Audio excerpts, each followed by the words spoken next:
Hello everyone, welcome to my channel brilliant minds. तो आज की इस वीडियो में हम क्लास 11th, अबे यार चैप्टर का नाम क्या है? Hello everyone, welcome to my channel brilliant minds. तो आज की इस वीडियो में हम class 11th financial market management का chapter number 1 markets and financial instruments के जो पार्ट 2 है उस वीडियो को हम बना रहे हैं, क्योंकि पार्ट 1 में मैंने आपको जो है लॉन्ग टर्म इन्वेस्टमेंट के लाइफ इंश्योरेंस पॉलिसीज तक, यानी कि लॉन्ग टर्म इन्वेस्टमेंट की यहाँ लाइफ इंश्योरेंस पॉलिसीज तक मैंने आपको क्या था पढ़ा दिया था। अब हम क्या करेंगे, आगे से अपना चैप्टर कंटिन्यू करेंगे। तो अब हमें कहाँ से पढ़ना है? अब हमें पढ़ना है यहाँ पे what is meant by a stock exchange. तो यहाँ से हम पढ़ेंगे, अपने चैप्टर को कंटिन्यू करेंगे।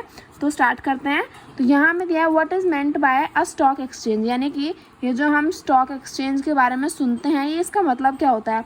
So the security contract regulation act 1956 कारा, अब ये जो एक्ट है ना, इसका ये जो टाइम पीरियड है आपको याद करना पड़ेगा।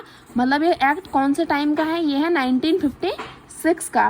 तो the security contract regulation act 1956 कारा define stock exchange as any body of individuals whether incorporated or not constituted for the purpose of assisting, regulating or controlling the business of buying, selling or dealing in securities. Stock exchange could be a regional stock exchange whose area or operations jurisdictions is specified at the time of its recognition, or national exchange which are permitted to have nationwide trading since inception. NSE was incorporated as a national stock exchange. तो यहाँ पे मैं पहले तो बता रखा है कि स्टॉक एक्सचेंज है क्या और कितने टाइप के होते हैं। तो स्टॉक एक्सचेंज क्या है? स्टॉक एक्सचेंज एक ऐसी जगह है जिसमें क्या होता है, जिसमें हम अपनी सिक्योरिटीज़ को खरीदते हैं, बेचते हैं, उनकी ट्रेडिंग करते हैं, डीलिंग होती है। यानी कि स्टॉक एक्सचेंज एक बॉडी ऑफ इंडिविजुअल्स है, यानी कि स्टॉक एक्सचेंज कुछ ऐसी हवा में उड़ने वाली चीज़ नहीं है। स्टॉक एक्सचेंज क्या है? वो एक बॉडी ऑफ इंडिविजुअल्स है। मतलब इसमें कुछ लोग होते हैं जो क्या करते हैं, साथ मिलकर काम करते हैं। और क्या काम करते हैं कि जो सिक्योरिटीज, जो शेयर्स को हम खरीदते हैं, कुछ इन्वेस्टर्स होते हैं जो पैसा लगाते हैं, और कुछ लोग होते हैं जो ट्रेड करते हैं, यानी कि कुछ लोग सिक्योरिटीज़ को खरीदते हैं, कुछ बेचते हैं और कुछ उनकी डीलिंग करते हैं। तो स्टॉक एक्सचेंज क्या है? एक इंडिविजुअल्स की बॉडी है जो क्या करती है, बाइंग, सेलिंग और डीलिंग इन सिक्योरिटीज़ में क्या करती है, अपना रेगुलेट करती है, कंट्रोल करती है। और स्टॉक एक्सचेंज क्या है? वो दो टाइप के स्टॉक एक्सचेंज होते हैं। पहला तो होता है हमारा एक रीजनल स्टॉक एक्सचेंज, दूसरा होता है हमारा एक नेशन वाइड, यानी कि नेशनल एक्सचेंज। तो पहला है regional stock exchange. Regional stock exchange में क्या होता है कि इस एक्सचेंज की अपनी एक जुरिस्डिक्शंस होती हैं। जुरिस्डिक्शन मतलब एक दायरा होता है कि ये इतने दायरे में ही, इतने लोकेशन में ही क्या कर सकती है, काम कर सकती है, इतनी जगह पे ही इसका हुक्म का इक्का चलने वाला है। कुछ इस टाइप आप समझ सकते हैं। जैसे अब जो हमारा NSE है वो क्या है? वो नेशन वाइड है, यानी कि पूरे इंडिया में वो एक ऐसा स्टॉक एक्सचेंज है कि पूरे इंडिया में कोई दिल्ली से बैठ के भी अपनी ट्रेडिंग कर सकता है, कोई मुंबई से बैठ के भी ट्रेडिंग कर सकता है। तो ये नेशन वाइड चलता है। लेकिन रीजनल स्टॉक एक्सचेंज में क्या होगा कि एक पर्टिकुलर रीजन के लोग ही क्या कर पाएंगे, उसमें उस स्टॉक एक्सचेंज में अपना काम कर पाएंगे। फॉर एग्जांपल अगर दिल्ली में कोई एक्सचेंज है तो सिर्फ दिल्ली वाले लोग ही क्या कर पाएंगे, उसमें अपनी ट्रेडिंग कर पाएंगे। तो ये हमारा रीजनल हो गया, नेशनल भी होगा। तो आई होप आपको ये वाला टॉपिक अच्छे से समझ में आ गया होगा। अब जो हमारा नेक्स्ट टॉपिक है what is an equity shares, तो इसे भी हम कंप्लीट करते हैं। तो यहाँ पे हमें क्या दिया है, what is an equity shares. तो इसे पढ़ लेते हैं। Total equity capital of a company is divided into equal unit of small denomination each called a share. For example, in a company the total equity capital rupees 1 tens 100,000 10,000 lakh 10 lakh crore, यानी कि total equity capital कितनी है company की, वो है 2 crore, is divided into 1 tens 100 20 lakh units rupees 10 each. अच्छा, ये यहाँ पे एग्जांपल दे रखा है। पहले मैं बता देती हूँ कि इक्विटी शेयर्स होते क्या हैं। तो कंपनी के जो क्या है, कंपनी में दो टाइप के शेयर्स होते हैं, इक्विटी और प्रेफरेंशियल। ये आप क्लास 9th और 10th दोनों में ही पढ़ चुके हैं, इतना तो आपको भी पता ही होगा। So total equity capital of a company is divided into, अच्छा देखो यहाँ पे बोला है कि शेयर क्या होता है। पहले हमें समझाना है शेयर क्या होता है, उसके बाद मैं आपको बताती हूँ इक्विटी क्या होती है।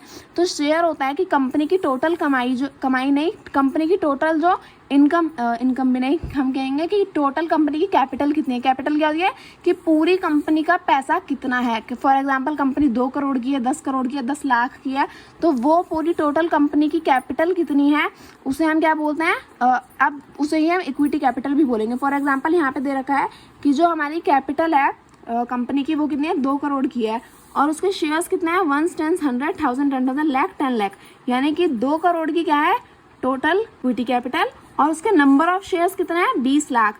यानी कि अगर मैं आपसे सीधा सीधा बोलूँ, ये तो बहुत बड़ा नंबर हो गया, अगर मैं आपसे बोलूँ कि कंपनी जो है वो समझ लो बस 100 रुपये की है, एक एग्जांपल दे रही हूँ, हाइपोथेटिकल है, तो समझो कि एक कंपनी है जिसकी टोटल कैपिटल कितनी है, पूरा का पूरी कंपनी मिला के कितने रुपए की है 100 रुपये की, और उसमें नंबर ऑफ शेयर्स कितने हैं, नंबर ऑफ शेयर्स हैं उसमें समझ लो 10। ठीक है, तो अब अगर टोटल कैपिटल है 100 रुपये की और नंबर ऑफ शेयर्स हैं 10, तो आप क्या करोगे 100 डिवाइडेड बाय 10 कर दोगे, तो यानी कि आपकी एक शेयर की वैल्यू क्या हो जाएगी, आपकी एक शेयर की वैल्यू हो जाएगी 10 रुपये। तो आई होप आपको ये समझ में आएगा कि देखो कंपनी के शेयर्स क्या होते हैं। अब जैसे हमारी इतनी बड़ी कंपनी है तो उसमें बहुत सारे इन्वेस्टर्स अपना पैसा इन्वेस्ट करते हैं, तो अब उसके हिसाब से लोगों ने जितना पैसा इन्वेस्ट किया है उसके हिसाब से हमें उनके शेयर्स जो है वो उन्हें डिवाइड करने पड़ते हैं। सो टोटल कैपिटल जितनी भी होगी उसके स्मॉलर डिनोमिनेशंस को हम क्या बोलते हैं, शेयर्स बोलते हैं। फॉर एग्जांपल यहाँ पे टोटल कैपिटल 2 करोड़ की थी और यहाँ पे नंबर ऑफ शेयर्स कितने हैं 20 लाख, यानी कि कंपनी में जो शेयर्स हैं वो 20 लाख यूनिट्स के हैं और हर एक शेयर की प्राइस कितनी है 10 रुपये। यानी कि अगर आप 20 लाख को 10 से मल्टीप्लाई करोगे तो आपकी क्या आ जाएगी, मार्केट कैपिटलाइजेशन आ जाएगी। और हमारे जो इक्विटी शेयर्स हैं वो क्या होते हैं, देखो यहाँ से अगर हम आगे पढ़ें, thus the company then is said to have 2 crore equity shares of ₹10 each, 20 lakh equity shares of ₹10 each. The holder of such shares are member owner of the company to the extent of shareholding and having vote rights. यानी कि जो equity share holders होते हैं ना उन्हें हम owner of the company भी बोलते हैं। ये हम क्लास 9th और 10th में अच्छे से पढ़ चुके हैं। तो इक्विटी शेयर होल्डर्स को क्या बोलते हैं, ओनर ऑफ द कंपनी, और इनके पास क्या होता है, वोटिंग राइट भी होते हैं कि अगर कंपनी में कोई डिसीजन लिया जा रहा है तो ये अपना वोट भी उसमें दे सकते हैं। आगे अगर हम बात करें तो यहाँ में क्या दिया है, व्हाट इज अ डेप्ट इंस्ट्रूमेंट। तो डेप्ट इंस्ट्रूमेंट क्या होता है इसे पढ़ लेते हैं। यहाँ दिया है डेप्ट instrument represent a contract where by one party lends money to another on predetermined terms with regard to rate, periodicity of interest, repayment of principal amount to the borrower to the lender. In India security market, the term bond is used for debt instrument issued by the central or state government and public sector organization, and the term debenture is used for instrument issued by private corporate sectors. तो जब हमने bond पढ़ा था तो मैंने आपको बताया था कि बॉन्ड क्या होता है, जो हमारी सेंट्रल और स्टेट गवर्नमेंट क्या करती है, इशू करती है। लेकिन अगर वही सिक्योरिटी को अगर कोई प्राइवेट कॉर्पोरेट यानी कि कोई कंपनी इशू करेगी तो उसे हम बॉन्ड नहीं बोलेंगे, उसे हम क्या बोलेंगे, डिबेंचर बोलेंगे। अब यहाँ पे डेप्ट इंस्ट्रूमेंट समझ लेते हैं कि डेप्ट इंस्ट्रूमेंट होता क्या है। तो डेप्ट instrument represent a contract where one party lends money to another on predetermined terms with regard to rate and periodicity of interest, repayment of principal amount to the borrower to the lender. यानी कि डेप्ट instrument क्या होता है, डेप्ट instrument दो लोगों के बीच में कॉन्ट्रैक्ट होता है जिसमें पहली पार्टी क्या करती है, अपना पैसा दूसरी पार्टी को दे देती है। जिसमें क्या होता है कि ये कॉन्ट्रैक्ट है तो लीगल बेस पे होता है, जिसमें क्या होता है कि हम क्या करते हैं, इस कॉन्ट्रैक्ट में हम डिटरमाइन करते हैं, यानी कि हम एक दूसरे को बता देते हैं कि कितना पीरियोडिसिटी ऑफ इंटरेस्ट होगा, यानी कि रेट ऑफ इंटरेस्ट कितना मिलेगा। अगर जैसे फॉर एग्जाम्पल कोई अपना 1 लाख रुपए किसी और इंसान को, किसी और पार्टी को दे रहा है प्री डिटरमाइंड पीरियड के लिए, यानी कि उसे पता है कि इतने टाइम पीरियड के बाद वो पैसा मुझे वापस दे देगा। फॉर एग्जांपल 1 लाख रुपए उसने अपने 2 साल के लिए किसी और पार्टी को दिया जिसपे उसे पता होगी कि उसे कितना इंटरेस्ट मिल रहा है, 5%, 10% उसके हिसाब से। और फिर रीपेमेंट ऑफ प्रिंसिपल अमाउंट, यानी कि उसे कितने टाइम के बाद उसकी जो प्रिंसिपल अमाउंट है, उसने 1 लाख रुपये अगर आज दिए हैं और 2 साल के बाद मिलेंगे एक पर्टिकुलर इंटरेस्ट के पे, एक पर्टिकुलर इंटरेस्ट रेट पे, तो कितना उसे प्रिंसिपल अमाउंट उसके साथ उसका रिटर्न उसे कितने 2 साल में कितना मिलेगा। तो ये क्या है, इस कॉन्ट्रैक्ट में सब कुछ बता रखा होता है। तो यही क्या होता है, डेप्ट इंस्ट्रूमेंट, जिसमें दो लोग क्या करते हैं, कॉन्ट्रैक्ट करते हैं आपस में कि मैं पैसा दे रहा हूँ, आप मेरे को इतने साल के बाद मेरा पैसा मुझे इतने इंटरेस्ट रेट पे वापस दे देना। तो ये होता है हमारा डेप्ट इंस्ट्रूमेंट। और ये बॉन्ड और डिबेंचर तो आप समझ ही गए होंगे। अब आगे दिया हमारा derivative. So what is a derivative?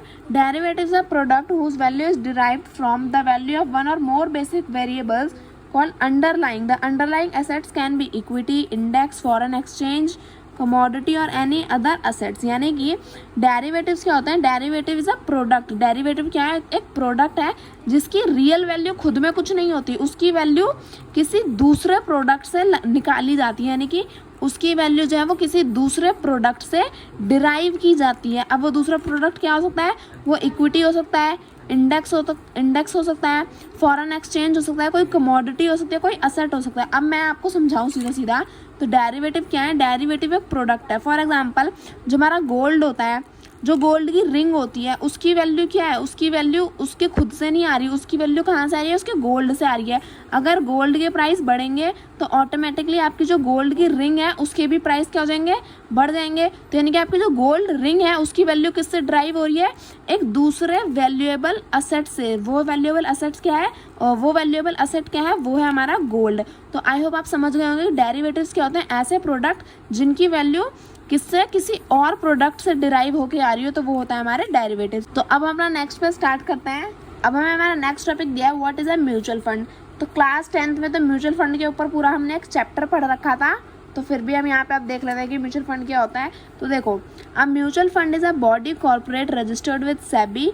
अब सेबी की फुल फॉर्म अच्छे से याद कर लेना, security exchange board of India, that pool money from the individuals, corporate investors and invest the same in a variety of different financial instruments of security such as equity share, government securities, bonds, debenture etc. अच्छा देखो, मैं सीधा सीधा बता देती हूँ, यहाँ पे बहुत बड़ा पैराग्राफ लिख रखा है, मैं पूरी बात इसकी डिटेल्स में आपको एक ही बार में दे देती हूँ। देखो, म्यूचुअल फंड क्या होता है, म्यूचुअल फंड एक कंपनी है जो वो चला, मतलब एक कंपनी होती है जो म्यूचुअल फंड चलाती है। यानी कि कोई फॉर एग्जांपल अब ABC लिमिटेड कंपनी है जो क्या करती है, म्यूचुअल फंड को अगर मैं आपसे सीधा सीधा कहूँ तो एक कंपनी होती है जो क्या करती है, म्यूचुअल फंड को इशू करती है, मतलब इशू करती है इन द सेंस कि एक कंपनी होती है जो म्यूचुअल फंड को चलाती है।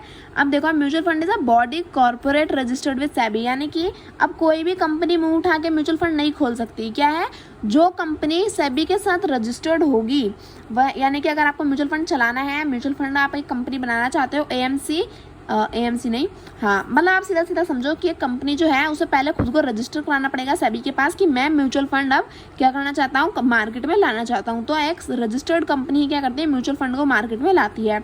और ये कंपनी क्या करती है, ये कंपनी जो छोटे छोटे इन्वेस्टर्स होते हैं ना, जैसे मेरे आपके जैसे लोगों से क्या करती है, पैसे लेती है। वे चंदा मांगने नहीं आती है, आपकी मर्जी होती है कि आप म्यूचुअल फंड में इन्वेस्ट करना चाहते हो या नहीं। देखो ऊपर ना उड़ गया, ठीक है। तो म्यूचुअल फंड में क्या होता है, ये क्या करती है, छोटे छोटे इन्वेस्टर से पैसा लेती है कि आपने 100 रुपये दे दिए, 500 रुपये दे दिए, या आपकी जो मंथली या फिर आप क्वार्टरली आप किस तरह से इन्वेस्ट करना चाहते हो ये आपके ऊपर है। तो ये कंपनी क्या करती है, लोगों से पैसा लेती है और उस पैसे को लेने के बाद ये अपने पास नहीं रखती, वो क्या करती है, अलग अलग सिक्योरिटीज़ में इन्वेस्ट करती है, जैसे कि फाइनेंशियल इंस्ट्रूमेंट्स और सिक्योरिटीज़ में इन्वेस्ट करती है। जैसे कि किसी कंपनी की, किसी अच्छी कंपनी की इक्विटी शेयर्स में लगा दिया, गवर्नमेंट सिक्योरिटीज़ में से जो पैसा आया ना, जो आप लोगों ने दिया कंपनी को, उसी पैसे को यूज़ करके कंपनी क्या करती है, उसे इक्विटी शेयर्स में लगाती है, गवर्नमेंट सिक्योरिटीज़ में लगाती है, जैसे बॉन्ड्स हो गए, डिबेंचर्स में लगाती है। अलग अलग सिक्योरिटीज़ में हमारा पैसा जो है म्यूचुअल फंड वाली कंपनी लगा देती है। अब इसके बाद क्या होता है, जब ये इक्विटी शेयर्स और ये गवर्नमेंट सिक्योरिटीज़ रिटर्न अच्छा प्रोवाइड करती हैं, तो उसके बाद म्यूचुअल फंड जो है वो प्रॉफिट जो आता है वो वापस अपने इन्वेस्टर्स में डिस्ट्रीब्यूट कर देती है। Mutual fund can thus be considered as financial intermediary in the investment business that collect fund from the public and invest on behalf of the investors. यानी कि म्यूचुअल फंड कहते थे मेरे को इन्वेस्ट करना है, लेकिन मेरे को इन्वेस्टिंग नहीं आती, मुझे नहीं पता कि मुझे कहाँ कौन सी कंपनी में कैसे इन्वेस्ट करना है, तो मैं क्या करूँगी, एक ब्रोकर ढूंढूंगी। बट फॉर एग्जाम्पल कि मुझे एक धोखेबाज ब्रोकर मिला, मैंने उसे मना कर दिया कि नहीं भाई मैं आपसे नहीं कराना चाहती, पर अब मैं चाहती हूँ कि मुझे इन्वेस्टिंग करनी है, बट मैं किसी इंसान से नहीं कराना चाहती, तो मैं क्या करूँगी, मैं म्यूचुअल फंड में इन्वेस्ट कर दूंगी। म्यूचुअल फंड में क्या होगा आप इन्वेस्ट करने से, कि म्यूचुअल फंड जो है वो एक इंटरमीडियरी, एक ब्रोकर की तरह ही काम करती है, क्योंकि मैंने अपने पैसे म्यूचुअल फंड को दिए। अब म्यूचुअल फंड में जो प्रोफेशनल लोग होंगे जो ये कंपनी चला रहे हैं, वो क्या करेंगे, वो प्रोफेशनल, उन्हें पता है कि कैसे इन्वेस्टमेंट होती है, तो वो लोग क्या करेंगे, मेरे पैसे को अलग अलग इक्विटी और अलग अलग शेयर यानी कि अलग अलग सिक्योरिटीज़ में लगा देंगे। तो ये एक इंटरमीडियरी की तरह ही क्या करती है, काम करती है। तो आई होप आपको म्यूचुअल फंड से समझ में आएगा। इसमें पूरा बस यही दे रखा है और कुछ भी नहीं है। अब अगर मैं थोड़ा सा और आगे देख लूँ तो इसमें क्या दे रखा है, the appreciation of the portfolio or security in which the mutual fund have invested the money led to the appreciation of the value in this, okay ये दे रखा है। और the investment objective specify the class security of mutual fund can invest in, mutual fund invest in various, अच्छा यानी कि मैं आप सीधा सीधा ये बता रहा है म्यूचुअल फंड कहाँ पे इन्वेस्ट करता है। तो mutual fund invest in various assets like equity, bond, debenture, commercial paper and government securities. यानी कि म्यूचुअल फंड जो है वो अलग अलग फाइनेंशियल इंस्ट्रूमेंट में इन्वेस्ट करता है। और ये मैंने आपको पहले भी बताया था, इसी चैप्टर में म्यूचुअल फंड का एक और टॉपिक है जो मैंने पहले भी आपको पढ़ा रखा है, तो बस इसमें कुछ नहीं है और बस इतना ही है म्यूचुअल फंड। इससे ज़्यादा और कुछ नहीं है। तो ये मैंने आपको कंप्लीट करा दिया। अब अगर हम आगे बात करें इंडेक्स की, so an index show how a specified portfolio of share prices are moving in order to give an indication of market trend. यानी कि अब इंडेक्स क्या होता है, इंडेक्स में ना क्या होता है, हमारे टॉप 50 अगर मैं बात करूँ ओवरऑल निफ्टी 50 की अगर मैं बात करूँ तो निफ्टी 50 यानी कि इंडेक्स क्या होता है, इंडेक्स जैसे हम कॉपी पेज जो हमारी कॉपी होती है उसकी फर्स्ट पेज में हम इंडेक्स बनाते हैं ना, किसमें ये चीज़ें हैं, हमने ये काम किया, ये चैप्टर है, ये पोएम है, ये फलाना है, ये ढिमकाना है, तो वही है हमारा इंडेक्स होता है। इंडेक्स क्या होता है, मार्केट में भी एक इंडेक्स चलता है जिसमें हमें बताया जाता है कि ये हमारे कुछ टॉप सिक्योरिटीज़ हैं, कुछ टॉप हमारे क्या हैं स्टॉक्स हैं जो क्या है इंडेक्स में प्रेजेंट होते हैं। अब अगर हमारे मार्केट के मोस्ट ऑफ दी क्या बोलते हैं स्टॉक्स हैं, अगर वो गिर रहे होंगे तो हमें ऑब्वियसली देख के पता चल जाएगा कि मार्केट क्या है, डाउन चल रही है। अब अगर मोस्ट ऑफ दी स्टॉक्स जो है अगर अप चल रहे हैं यानी कि ऊपर जा रहे हैं तो मतलब हमारी मार्केट क्या एकदम वेल एंड गुड चल रही है। तो इंडेक्स क्या होता है, एन इंडेक्स शो हाउ पूरा लाइन ही कट गई, an index show how a specified portfolio of share price are moving in order to give an indication of market trend. यानी कि मार्केट अप चल रही है या डाउन, ये हमें कैसे पता चलती है, ये हमें इंडेक्स से भी हम पता कर सकते हैं। अगर इंडेक्स हमारा अप है तो मतलब मार्केट अप चल रही है, अगर इंडेक्स हमारा डाउन है तो मार्केट हमारी डाउन चल रही है। तो ये हमारा कुछ हो गया। अब देखो इंडेक्स बताता क्या है, इंडेक्स में बास्केट ऑफ सिक्योरिटीज़ होती है। मैंने आपको बताया ना जैसे बहुत सारी सिक्योरिटीज़ जो है वो हमारी इंडेक्स में होती हैं। अब जैसे एग्जांपल हो जाएगा इंडेक्स का हमारा निफ्टी 50।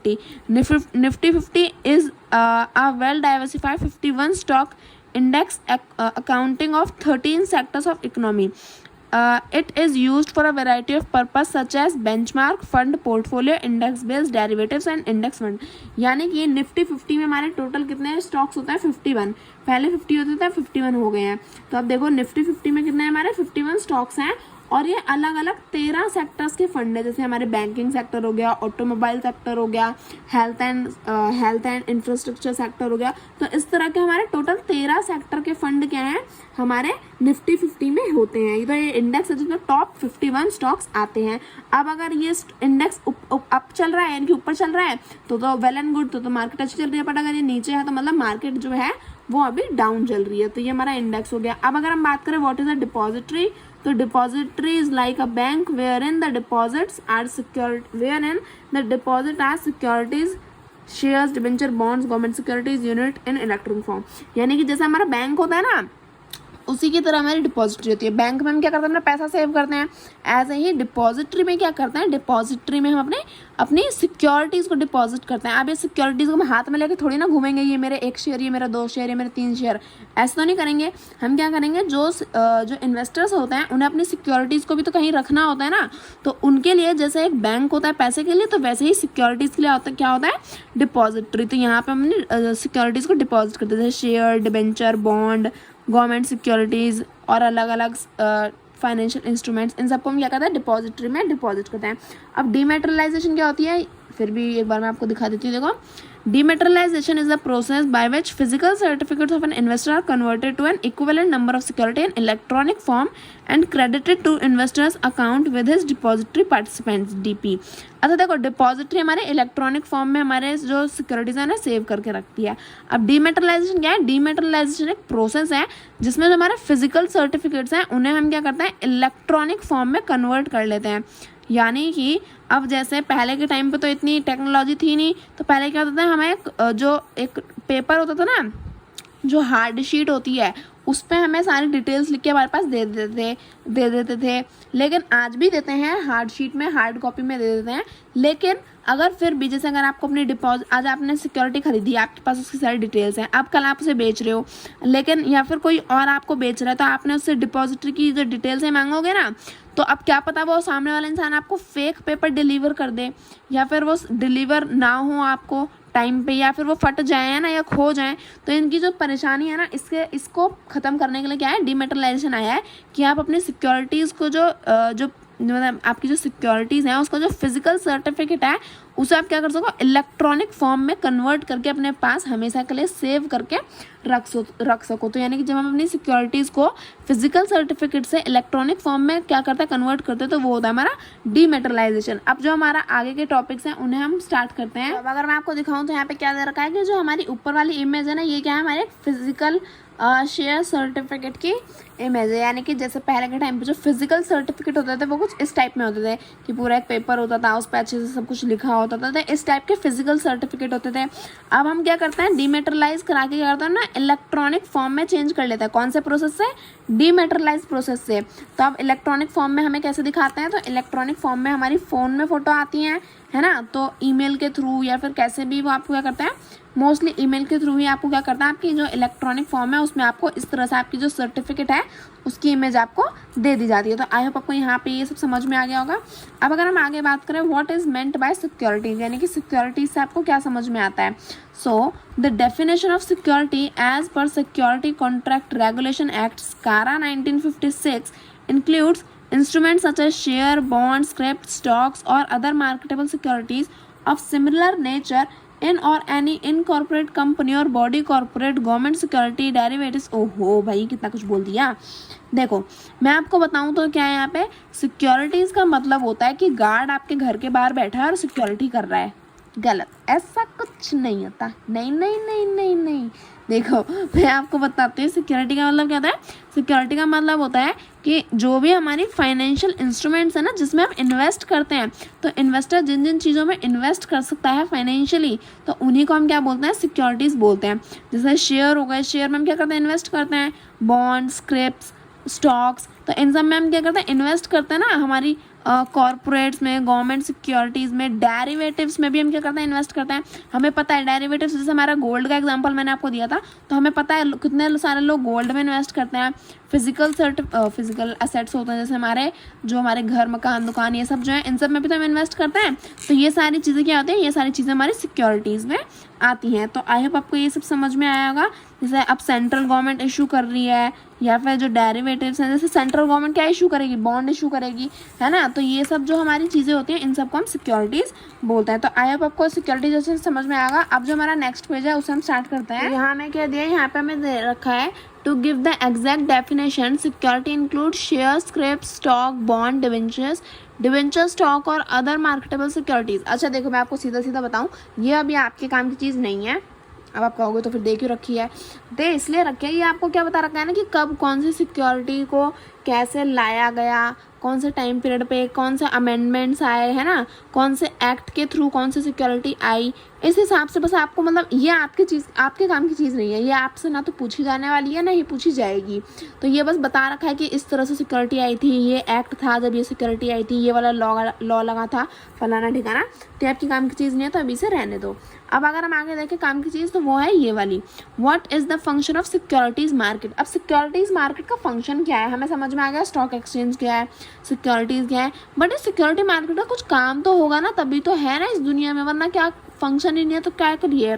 देखो security market is a place where buyer और seller of security can enter into transactions to purchase and sell share, bond, venture, etc. Further, it perform an important role of enabling corporates, entrepreneurs to raise resources for their companies and business ventures through public issue, transfer of resource from having handle। अच्छा देखो having idol resources, ठीक है।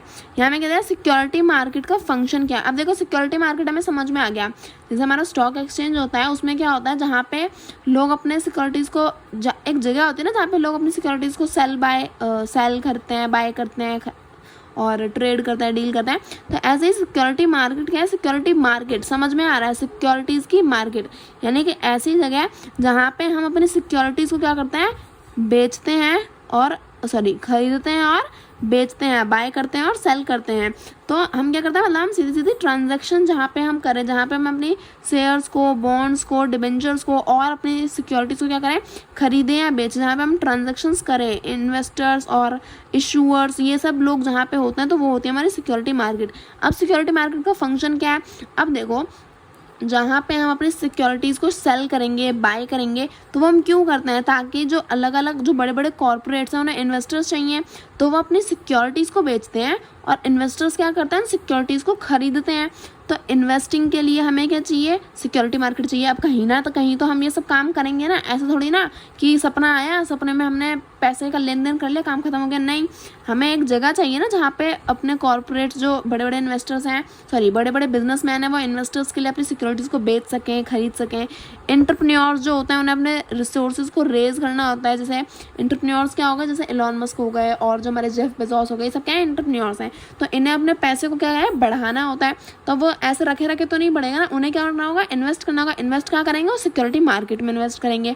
तो और जो छोटे छोटे business ventures होते हैं, जो हम कंपनी नई स्टार्ट करते हैं, बिजनेस स्टार्ट करते हैं, उन सब के लिए हमें क्या चाहिए, इन्वेस्टर्स चाहिए, पैसा चाहिए। तो ये सब कहाँ से होगा, सिक्योरिटी मार्केट में इन्वेस्ट करने के बाद ही तो होगा ना। तो इसलिए हमें सिक्योरिटी मार्केट की ज़रूरत होती है और यही उसका एक फंक्शन है। अब यानी कि सिक्योरिटी मार्केट में हम क्या करते हैं, जिन लोगों के पास आइडल रिसोर्स है, जिन लोगों के पास पैसा है, उनसे पैसा जिन लोगों को ज़रूरत है उन्हें देना। यानी कि अगर आप इन्वेस्टर हो, आपके पास मतलब पैसा है, अब ज़रूरत किसे है, जो बिजनेसमैन है उसे इस पैसे की ज़रूरत है। तो आपने क्या किया, आपने जाके इस बिजनेसमैन के शेयर्स को ख़रीद लिया। अब शेयर्स को ख़रीद लिया यानी कि आपके पैसा जो आपके पास था वो आपने इसे दे दिया, क्योंकि आपने तो शेयर्स खरीद लिए ना, खरीद लिए तो पैसे से दे दिया। तो यानी कि सिक्योरिटी मार्केट में क्या होता है, जिन लोगों के पास पैसा है उन लोगों से पैसा लेकर जिन लोगों को ज़रूरत है उन लोगों तक पहुंचाने का काम किसका है, सिक्योरिटी मार्केट का है। तो ये उसका एक फंक्शन होता है। तो ये आई होप आपको समझ में आएगा। अगर हम बात करें तो which are the security one can invest in, तो कौन कौन सी सिक्योरिटी है जिसमें हम इन्वेस्ट कर सकते हैं, तो शेयर्स हो गए, बॉन्ड एंड डिबेंचर हो गए, गवर्नमेंट सिक्योरिटीज़ हो गई। अब गवर्नमेंट सिक्योरिटी बस बॉन्ड ही नहीं होती हैं, और भी अलग अलग होती हैं जो आप आगे पढ़ोगे। डेरिवेटिव प्रोडक्ट हो गए और म्यूचुअल फंड हो गए। तो इन सब सिक्योरिटीज़ में हम क्या कर सकते हैं, इन्वेस्ट कर सकते हैं। Are some of the security investor can, ठीक है, आपको समझ में आ गया ना कि ये हमारी क्या है, सिक्योरिटीज़ हैं जिसमें इन्वेस्टर अपनी सिक्योरिटी मार्केट में जाकर इन्वेस्ट कर सकता है। अब सिक्योरिटी मार्केट में रेगुलेटर की ज़रूरत है। जैसे क्लास में मॉनिटर की ज़रूरत है, वैसे ही सिक्योरिटी मार्केट में रेगुलेटर की ज़रूरत है। अब रेगुलेटर होता क्या है, रेगुलेटर होता है कुछ ऐसे लोग, कुछ ऐसी इंडिविजुअल्स, कुछ ऐसे बॉडी ऑफ इंडिविजुअल्स जो क्या करती है, मार्केट को रेगुलेट करती है, मार्केट का ध्यान रखते हैं कि मार्केट में लोग कालाकांडी ना करें, उल्टे सीधे काम ना करें। तो वो होते हैं हमारे रेगुलेटर। जैसे क्लास में मॉनिटर होता है ना कि बच्चे शैतानी ना करें, तो ऐसे ही मार्केट में भी लोग फ्रॉड ना करें और इन्वेस्टर के साथ, तो उसके लिए रेगुलेटर होते हैं।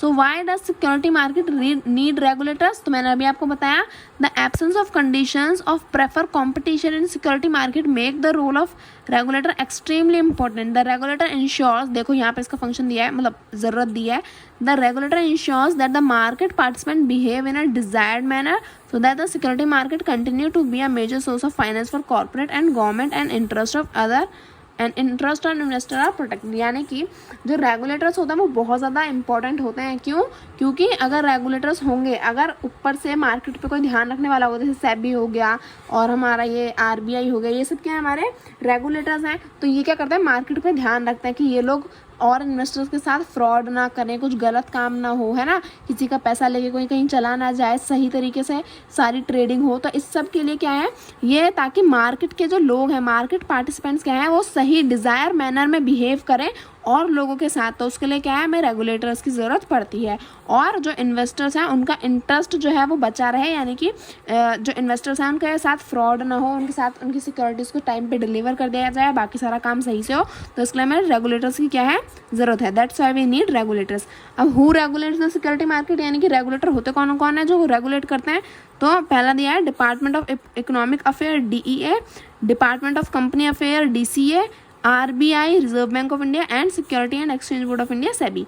ये चारों क्या हैं, हमारे रेगुलेटर हैं हमारी सिक्योरिटी मार्केट में। आगे अगर हम बात करें तो क्या दिया है, एक मिनट बस, आगे में रखा है what is SEBI and what is its role, यानी कि सेबी क्या है और उसका रोल क्या है। The security and exchange board of India SEBI is the regulatory authority in India establish under section 3 of SEBI act 1992। ये अब आप याद कर लेना कि सेबी क्या है, security and exchange board of India है, जो क्या है, एक रेगुलेटरी अथॉरिटी है, जो क्या है, रेगुलेट करती है ना।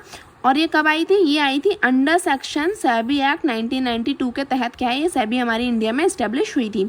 सो SEBI act 1992 provides of establishment of securities and exchange board of India with statutory powers for, अब देखो सेबी के कुछ रोल भी हैं, हमें समझ में आया सेबी क्या है, एक रेगुलेटरी अथॉरिटी है। अब इसका रोल क्या है, तो पहला है protecting the interest of investors, यानी कि इन्वेस्टर के साथ कुछ गलत ना हो, तो इसके इंटरेस्ट को प्रोटेक्ट करने का काम किसका है, सेबी का है। बाकी के फंक्शंस जो हैं, बाकी का जो रोल है वो हम नेक्स्ट पेज से स्टार्ट करते हैं। बस हमारा चैप्टर खत्म ही होने वाला है, एक ये पेज है और एक हमारा नेक्स्ट वाला पेज है। तो चलो सेकंड फंक्शन क्या है इसका, सेकंड रोल क्या है सेबी का, promoting the development of security market, यानी कि अब सिक्योरिटी मार्केट जो है अब उसे आगे बढ़ाना भी तो है, ऐसे थोड़ी ना कि आज जैसी है 10 साल बाद भी वैसी रहेगी, मतलब इन द सेंस कि उसमें अच्छे अच्छे फीचर्स लाना मार्केट के अंदर, सही तरीके से उसे प्रमोट करना, जैसे डेवलप करता है ना अपने फ़ोन को अपडेट करता था कि और अच्छा हो, तो उसी तरह से हमें क्या करना है, अपनी सिक्योरिटी मार्केट को भी डेवलप करने का काम किसका है, सेबी का है।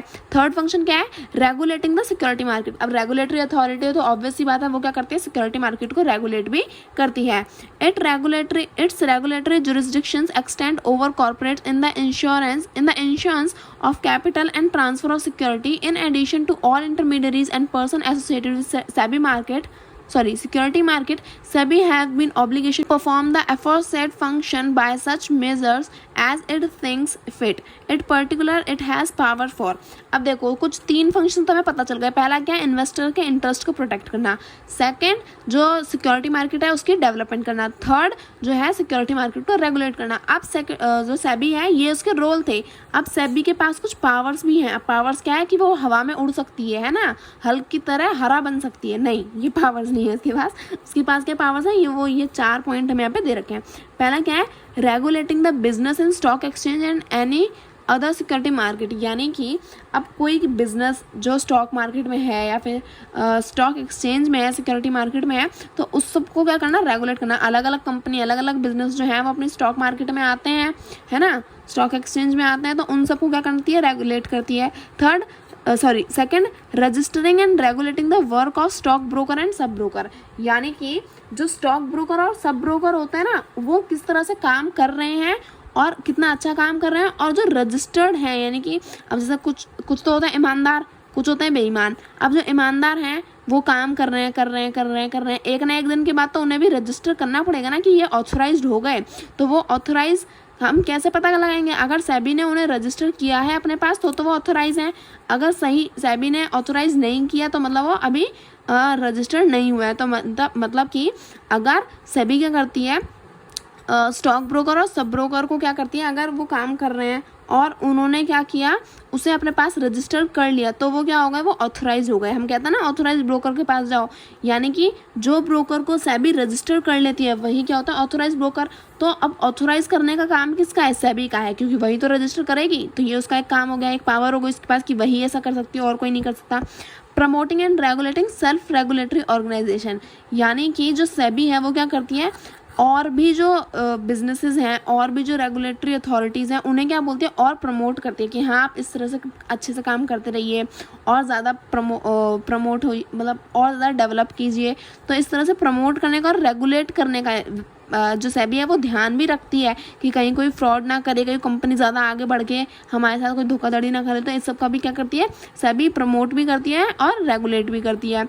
आगे क्या दिया है, prohibiting fraudulent and unfair trade practices, यानी कि मार्केट के अंदर फ्रॉडुलेंट, कोई फ्रॉड ना करे और अनफेयर ट्रेड प्रैक्टिस ना हो, यानी कि गलत तरीके से ट्रेडिंग ना हो। तो इस सबको क्या करते हैं, प्रोहिबिटिंग करती है, यानी कि प्रोहिबिट करती है, यानी कि मना करती है और ध्यान रखते हैं कि गलत हो तो फिर उसे पनिशमेंट भी मिले। तो ये हो गई हमारी सेबी की क्या पावर्स। तो ये हमारा हो गया।